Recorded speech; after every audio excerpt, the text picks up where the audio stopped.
This is Forge Daily with Mackenzie Barwell on the Forge Audio Network.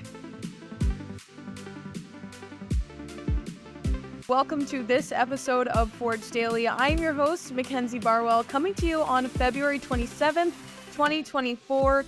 It's been just over a week now since Forge's second matchup against Mexican giants Guadalajara, but a lot has gone down since then. So in today's episode, we'll dive into Forge FC's 2-1 loss against Chivas and what Coach Bobby is taking away from that matchup, which Forge players are coming into the regular season with some confidence. Spoiler alert, one of which is KJ Tavernier. He'll be a big topic of conversation as he's not only proven himself around the league, but on the national level as well. We'll also go over Forge FC's preliminary round matchup for the Canadian Championship. And lastly, which former Forge attacker has recently signed a contract with an MLS team? So let's just get right into it, beginning with Forge FC's last matchup in Mexico. As you may know, Forge FC fell short 2-1 or 5-2 on aggregate to Chivas Guadalajara earlier this month. In the second leg of this matchup, Chivas were able to open up the scoring quite early when Mexican national team member Eric Gutierrez finished a loose ball off a corner kick. But Forge FC holding their own throughout the entire 90 minutes, sticking to their style of play and creating chances for themselves, which, as we know, was a big priority according to Coach Bobby. They came in strong going into that second half, but so would Chivas. In the 62nd minute, they scored their second and final goal of the match off a give-and-go through ball into the box. However, what would be the most exciting moment of this game was not until, well, for Canadian viewers, I guess I should say, was not until the final kick of the match when 17-year-old KJ Tavernier enters with fire off a substitution. He would strike a cutback ball from Dave Schwanier into the back of the net, making him the third youngest player to score in CONCACAF Champions Cup. Now, what I loved about this was not only his reaction and the rest of the team, but also Coach Bobby, because the broadcast cut to him and he knows that this is not going to move him to the next round, nor is it going to win him this match, but you could just see how excited he was for him. So let's throw to Christian Jack's post-game interview with both Coach Bobby and Kayvon. Another historic night, your 20th night in CONCACAF. What are your overall emotions? Yeah, a lot of pride in the team and the performance and what they did out there. And you look back at it and you think you deserve a little bit more too. We said that after the first time. We'll say that again after this one. It's a tough time period for us. We're playing a quality squad, but we've come out here and played Forge football. And if we keep on doing that, we'll keep on coming back to venues like this and being part of this tournament. And one day it'll go our way. You mentioned Forge football. I'll bring it up. There was one moment in the game, about 33 minutes in, where Chivas had a lot of the ball, and your team could have looked scared and started to change their identity. And your goalkeeper, who's making, I think, his 5th appearance professionally, rolled it out to the defender, who then played it out to Malcolm Duncan, playing his biggest game, and they played it through to Noah Jensen, who's playing one of his biggest games. It must fill you with incredible joy to see the young players stick to what your game plan was in a moment like that, when easily it could have gone a different way. We always try and preach that football first mentality. I think it can always get you out of all the toughest situations. And sometimes that's the toughest thing for players to do, because there's a lot of pressure in this match. I think Chivas does a great job of closing down the spaces, but we knew where it was, and the guys bought into the tactical ideas of what we wanted in this game. And when we did that, it worked to perfection. And maybe we would have wanted one goal a little bit earlier in this match as well. Great point. Couple more with you. What about your teenage kid who smashes the ball in at the end? That must be, as a coach, almost like a parent. You must feel so proud of them. It's not bad. It's a great feeling. I learned years ago from Ajax, you take these young guys and you throw them in the fire, and he didn't get a start, but we've put him into the fire in 2 games, and he's done an excellent job for us. And that's how you grow as a player. You said what's changed from 2 years ago at Cruz Azul to here. This will change for him. This will give him the extra confidence to keep him going forward.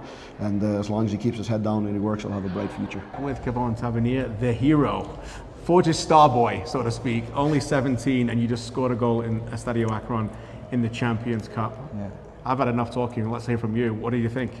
A lot of emotions, Obviously, we didn't get the win out there, but it's great to have my first goal in the CONCACAF Champions League, so ecstatic about that. Can you talk us through it? What do you remember about it? I remember I won 1v1 with the defender to win the corner, and we set up for the corner. Brax put the ball in, went to Dav, tapped it, and I just put my foot through it. Didn't even think about it.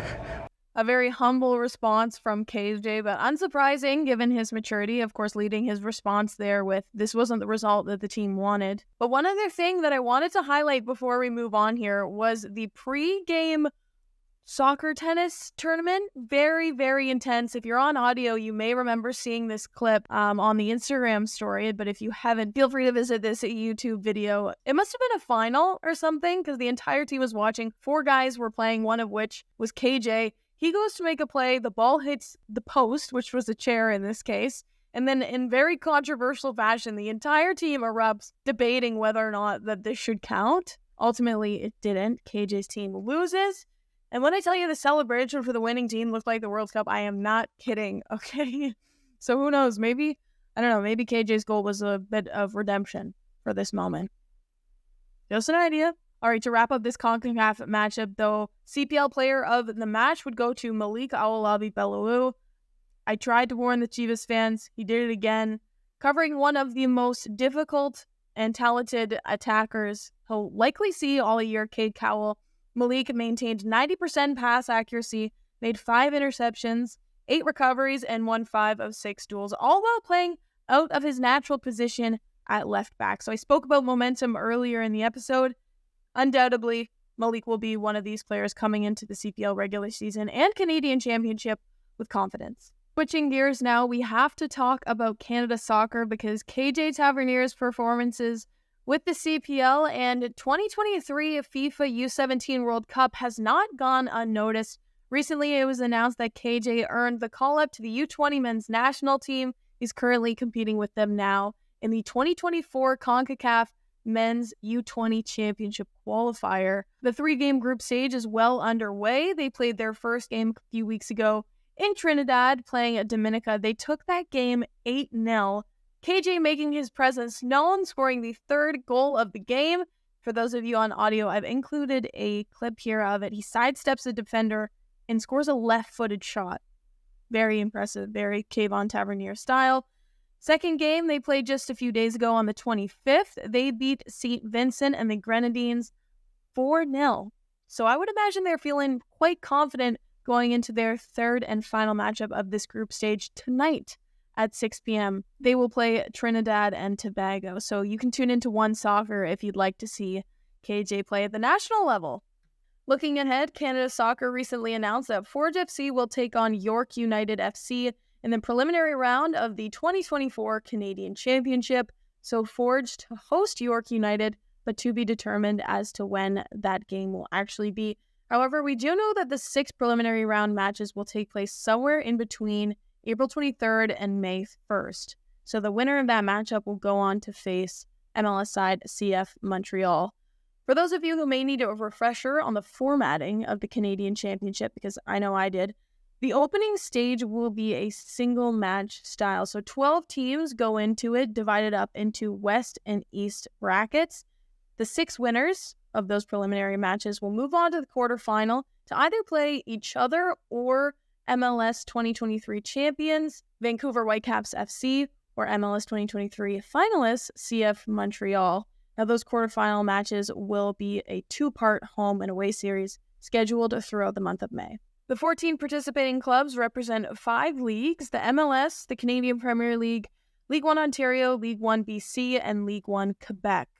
For anyone on audio, I have included the visual for the bracket. I highly recommend that you have a look at that on socials or the website because I feel like it'll be a good visual aid in addition to what I just described and might give you a better understanding.